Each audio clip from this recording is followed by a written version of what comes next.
All India Congress कमिटीचे सदस्य आणि महाराष्ट्राचे आहे ते काँग्रेस बॉडीवर असलेले महिंद खैत आपल्याबरोबर आहेत। सर, तुम्ही दिल्ली या ठिकाणी आंदोलनाला आलेला आहात, काय म्हणाल? महागठबंधन इंडियाची ताकद या ठिकाणी दिसू लागली?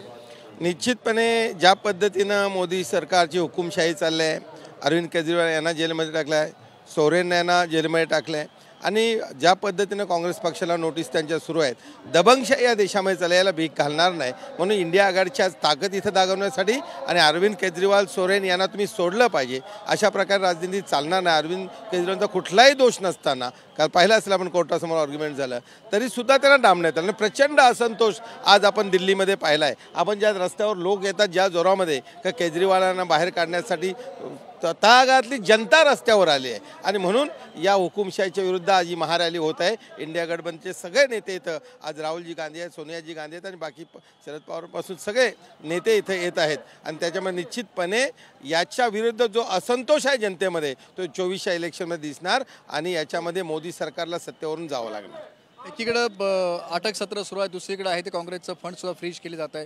काय मला निवडणुकीमध्ये हे सर्व होतं?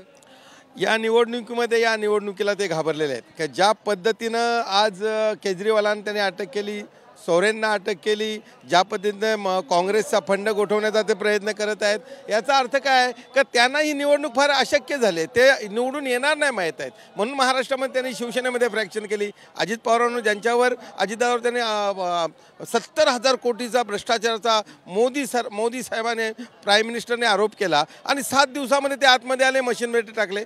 ज्यापर्यंत जिंदालला परवा प्रवेश केला त्यांच्यामध्ये त्यांनी आरोप केले होते आणि अशा प्रकारे या 24ला इथली जनता का जी संविधान वाचलं पाहिजे, डॉक्टर बाबासाहेब आंबेडकरांचे संविधान लिहिलं आहे ते वाचवलं पाहिजे, कारण 24ला हे सत्तेत आले तर संविधान वाचणार नाही म्हणून सर्व सिव्हिल सोसायटी रस्त्यावर आले।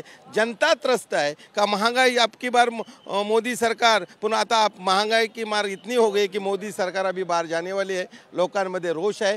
आम्हाला प्रत्येक वर्षाला 2 कोटी नोकऱ्या देणार होते, 15-15 लाख रुपये, या सगळ्या थापा मारल्या आणि या थापांमुळे जनता त्यांना भुलत नाही म्हणून अशा प्रकारे विरोधी पक्षाला त्यांनी क्रॅश करण्याचा जो कार्यक्रम आहे त्याच्या विरोधातची आज ही रॅली आहे। सर, तुम्ही दिल्लीमध्ये आलेला आहात महागठबंधन इंडियासाठी, मात्र महाराष्ट्रामध्ये अजूनही महाविकास आघाडीमध्ये आहे ती डिस्प्यूट चालू आहे सीटसाठी?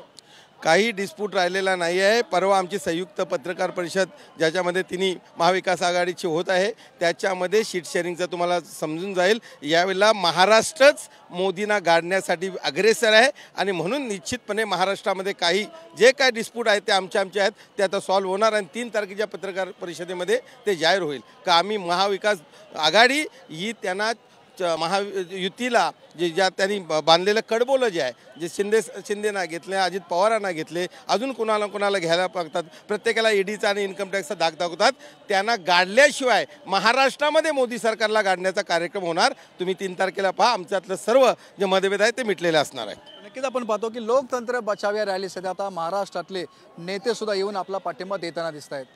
विनायक पटेल, एबीपी माझा, दिल्ली। एबीपी माझा, उघडा डोळे बघा नीट।